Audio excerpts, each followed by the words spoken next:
Vai passar essa PEC aí kamikaze, tendência de inflação, a taxa de juros já inverteu de novo, quer dizer, estamos prevendo, dependendo do cenário, a taxa de juros continua subindo. Então, assim, o mercado hoje está precificando uma coisa bastante pessimista, o caos.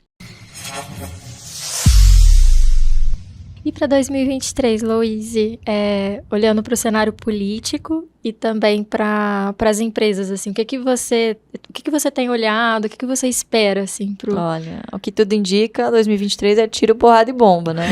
Salve-se quem puder, volatilidade 1000. Eu acho que, com certeza, né, a renda fixa vai estar muito atrativa. Isso não só para pessoa física. Então, a gente conversa muito também com o escritório de assessoria, né? Como a gente lida muito com pessoa física, os escritórios de assessoria são sempre a ponta que a gente está sempre muito ligado, quais são as estratégias, enfim, das mesas. Então, hoje, basicamente, os grandes escritórios estão pivotando o cliente de renda variável para renda fixa, o que é natural, porque você quer manter esse cliente, a perenidade desse cliente, a mortalidade do cliente reduzida na renda fixa, isso tende a ser menor. E aí você começa a ver também outros grandes gestores, né? Por exemplo, o Jacursky falando essa semana que é muito mais fácil tirar dinheiro do mercado, do governo do que do mercado. Então, quer dizer, para os institucionais, para fundos, enfim, também é muito mais fácil de você operar a opção de entregar o resultado que está aí. Você tem boas opções na renda fixa hoje. Só que, para nós que somos colecionadores de ações, nós somos colecionadores de empresas, é justamente em momentos como esse que o mercado acaba precificando também o pessimismo em empresas que são muito boas. Então, ele vai penalizar os bons, né, e os maus, os ruins, né, as empresas não tão boas assim. E eu acho que vai muito do investidor ter essa sensibilidade de quanto desse pessimismo já está no preço. Porque assim, não se engane, o mercado é expectativa. Se você já prevê que, vai passar essa PEC aí kamikaze, não sabemos de quanto ainda. Sei lá, tendência de inflação, a taxa de juros já inverteu de novo, quer dizer, estamos prevendo, dependendo do cenário, a taxa de juros continua subindo. Então, assim, o mercado hoje está precificando uma coisa bastante pessimista, o caos. Olha que interessante. O Lula nem precisa fazer um bom governo. Se ele fizer um governo mais ou menos, né, ou não tão ruim quanto o mercado está esperando, eu não tenho dúvida nenhuma que a bolsa já sobe. Que é sempre em função da taxa de juros, enfim, a curva volta a cair de novo, e aí, obviamente, que você, trazendo ao valor presente, as empresas ficam mais interessantes, né? Então, eu acho que basta que o cenário não seja tão ruim quanto a gente está prevendo, para que, de novo, a gente tenha um bom ramp-up aí da bolsa. Então, o que a gente faz é respeitar a nossa única regra. Tá abaixo do preço teto, compra. É o que a gente está fazendo. A gente nunca deixa de comprar. A diferença é saber calibrar, obviamente, a velocidade com que você vai fazendo isso, né? Então, sempre tentar não torrar o seu caixa todo de uma vez, que é muito tentador. Então, pandemia, no terceiro circuit breaker, eu já estava, meu Deus, preciso lançar put inteiro, vou pegar a taxa. Já não tinha mais o caixa. E quando é que caiu o dividendo no banco? Nossa senhora, tá uma loucura. Então, você saber fazer essa dosagem do seu caixa, né, esse manejo também vai ser muito importante, mas quem investe em ações, não deixar de comprar, não desistir. A gente já está vendo excelentes oportunidades, né? Então, você vê aí, bancos, né? O pessoal tava com uma expectativa, taxa de juros sobe, banco lucra pra caramba. O que aconteceu foi justamente o contrário, né? Você tem um efeito, primeiro, de provisão. O Bradesco teve uma queda aí recente de, sei lá, pior queda desde 98, alguma coisa assim, lendo em alguma matéria. E você fala, cara, será que tá tão ruim assim? Ou isso é o excesso de pessimismo falando mais alto e fazendo preço? Se esse for o caso, tem que comprar, é uma boa oportunidade. Só que aí, obviamente, você tem que saber que você está abrindo mão de uma rentabilidade pré-fixada hoje para ter o potencial de você multiplicar isso muitas outras vezes daqui 3, 4, 5 anos. Então, se você não tiver esse perfil, e você estiver satisfeito com uma taxa pré-fixada de 13%, 14%, o caminho natural, e acho que a grande maioria dos brasileiros se encaixam aí, vai para a renda fixa.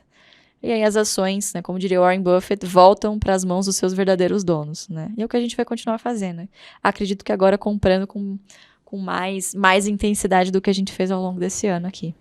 Eu penso que o mercado muitas vezes está ou super otimista ou super pessimista. E esses são os momentos que abrem essas janelas de oportunidade, né? Então, pô, tá super interessante renda fixa, mas também tá muito interessante o mercado de ações. Pois é. A diferença é que a renda fixa vence. Exatamente. E quando vencer, provavelmente você já vai ter perdido o tempo, porque as ações, principalmente de boas empresas, não tem vencimento, né? Por que não ter os dois, né? Geralmente a gente quer ter 100% numa ponta e aí vender no pico e aí, pum, aí vou para a máxima oportunidade.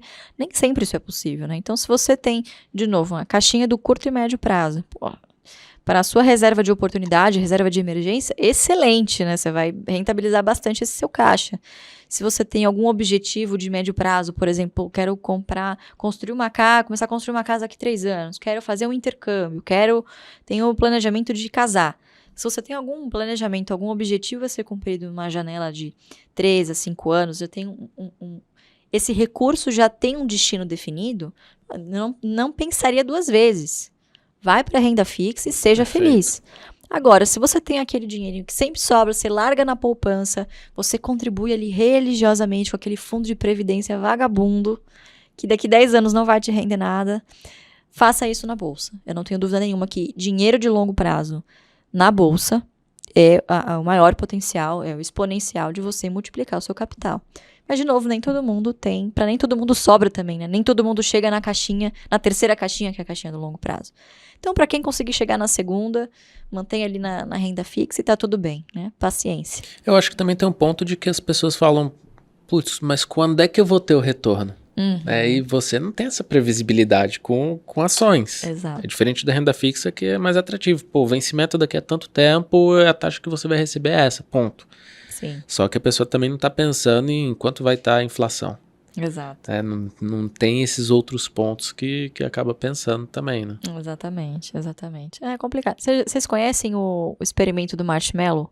Eu adoro finanças comportamentais, né? Explica muito mais o investidor do que as pessoas imaginam. O comportamento, ele às vezes fala muito mais alto do que a racionalidade, na maioria das vezes. Então tem um experimento, não lembro de qual universidade que é, provavelmente Harvard, enfim, em que eles colocam várias crianças, assim, isoladamente, né, uma de cada vez, numa sala, está sendo monitorada, e aí a professora, enfim, a pessoa que está lá, fala, olha, eu vou deixar aqui para você um marshmallow, e eu vou sair rapidinho, eu já volto. Se eu voltar e você não tiver comido o marshmallow, eu te dou outros 2. Aí a criança entendeu, beleza, entendi. A professora sai, enfim, a pessoa sai da sala e a criança começa a ficar desesperada, vê o marshmallow ali na frente. O que ela faz? A maioria das crianças come o marshmallow. Mesmo sabendo que em um determinado momento era só esperar, ela teria mais 2. Então, explica muito do comportamento do investidor, né? Às vezes as pessoas preferem melhor um pássaro na mão do que 2 voando. É muito a filosofia, né, de investimento brasileiro. Então, para que eu vou correr risco se eu tenho aqui uma taxa de juros de 13,75? Se eu já tenho agora aqui essa taxa. Eu já tenho agora. Para que eu vou botar isso a perder? Né? Isso é fruto, obviamente, de anos e anos de ciclo de taxa de juros lá estruturalmente alta, né? Então, enquanto isso não dá, infelizmente, a gente vai catequizar muitos poucos investidores, né? Para longo prazo, efetivamente. Mas acho que hoje estamos melhores do que estávamos há 5 anos atrás. Certeza. Acho que hoje tem muito mais gente prestando atenção no mercado, entendendo que a gente tem sim oportunidades, que o segredo é você, de novo, manter a constância. Então, manter a constância, não tem problema você ter ali a sua renda fixa para os seus objetivos de médio prazo, mas não largue a bolsa. Não precisa ser um ou outro, não é um né? ou outro, tem os dois. É a soma ali. O momento, acho que é propício de você ter os dois, não perder nenhuma das 2 oportunidades aí. Perfeito. É isso aí, né? Eu ia perguntar, mas você acabou respondendo. Que bom, li seus pensamentos. Não, é porque existe esse comportamento mesmo da pessoa física. Eu tô indo onde eu tenho a oportunidade, onde eu enxergo, consigo lá eu vou ganhar mais. A oportunidade que eu vou ter. E assim, é um comportamento bizarro, pra mim é bizarro, mas é um comportamento que ele vai só se repetindo, assim, a bolsa tá caindo, as pessoas saem da bolsa. Dá o desespero, sai, aí vai pra renda fixa, aí tipo, tá sempre comprando na máxima e vendendo na mínima. Exatamente, aí o título vence, geralmente no momento que a taxa de juros tá caindo, o cara ganhou uma grana, tá capitalizado, o que ele faz? Vai pra bolsa, que de novo não tá no seu pico máximo de oportunidade, que é no momento máximo de pessimismo. Então é aquele velho ciclo que se repete, né, de você comprar na alta e vender na baixa. Isso acontece, de novo, é comportamental. Comportamento, né? E é em todos os mercados. A gente estava conversando com o Rodolfo do Vamos Pra Bolsa, e ele falou que agora não está um momento bom para criptomoedas, para Bitcoin, as pessoas simplesmente não compram num momento de oportunidade. Sim, sim. Quando tá lá em cima, elas querem entrar e tomar o mercado, a tendência é você achar que aquela alta vai se perpetuar por um bom tempo. Ainda dá tempo, vou comprar, não sei o quê. Bom, um caso clássico disso, ninguém mais fala da Magazine Luiza, né? Tá morta e enterrada, coitada. Então, a ação até meio do ano passado, assim, se não tivesse na carteira recomendada da corretora, o analista é demitido, coisa do tipo, não é brincadeira, mas estava em todas as carteiras, né? Figurado como a mais recomendada, enfim. E hoje ninguém mais fala mais no assunto, né? Então, eu digo que a rede social é um excelente termômetro. Você olha no YouTube e você vê quais são os vídeos que estão bombando. Renda fixa. Então você, puxa vida, tá todo mundo olhando para isso, tá todo mundo indo pro mesmo caminho. Tá na hora de eu comprar ações. Será que realmente é esse o caminho da manada? Poxa, então talvez valha a pena eu abrir a minha cabeça para ter alguma coisa em ações. Não digo você, né, de novo, ter ou um em outro. E o contrário também é verdadeiro. Então, até meados do ano passado, meio do ano passado, vários IPOs, então você tinha vários sinais. Vários IPOs, follow-ons, né? E hoje você tem outros sinais. Vários, por exemplo, controladores com programas de recompra aberto. Você tem empresas fazendo M&As. Então, você tem vários exemplos aí de empresas que estão muito mais baratas na bolsa, ou seja, você fazer uma oferta hostil, do que você fazer um greenfield, você montar uma planta do zero. Então, isso são sinais do quê? De mercado que está barato. Agora, qual é o problema? Não há nada que me possa garantir que o que está barato possa ficar mais barato. Então, pegar a faca caindo tem que ser um negócio natural e ser encarado como uma oportunidade para o investidor de longo prazo. E é isso, saber que ciclos vão passar. E se você tiver realmente ali com boas empresas na sua carteira, cujo ciclo de investimento ele sobrepuja esse ciclo econômico, o ciclo político, você olhando para o longo prazo, médio e longo prazo, você vai estar bem, né? Corrigindo a inflação, enfim, ganhando do CDI, pelo menos, né? Do IPCA, e tendo uma remuneração aí em dividendos, né? É o que a gente acredita. E o Brasil é um mercado de muita oportunidade ainda, né?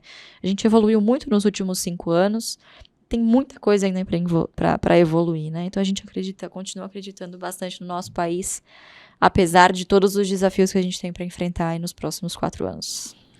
Eu acho que quanto mais desafios e problemas que são pujantes, né? Maiores são as oportunidades também. Exatamente. Para as empresas crescerem, para as pessoas crescerem, né? Então a gente Exatamente. Tem muitos problemas ainda para serem resolvidos. Bastante. Problema é o que não falta aqui no país, né? A verdade é essa. Mas a gente tem muita confiança também no povo brasileiro, né? E Bolsa tem tem uma intimidade muito grande com o termo empreendedorismo, querendo ou não, né? Há 10 anos atrás, você não ouvia falar muito dessa coisa do empreendedor, da garra do empreendedor, né? Isso, cara, desenvolveu muito nos últimos 10 anos pra cá, né? Isso tem muito a ver com Bolsa também. O que a gente faz é empreender em negócios que já estão maduros. Então é assim que a gente se enxerga hoje, empreendedores de Bolsa. Que bacana. Legal.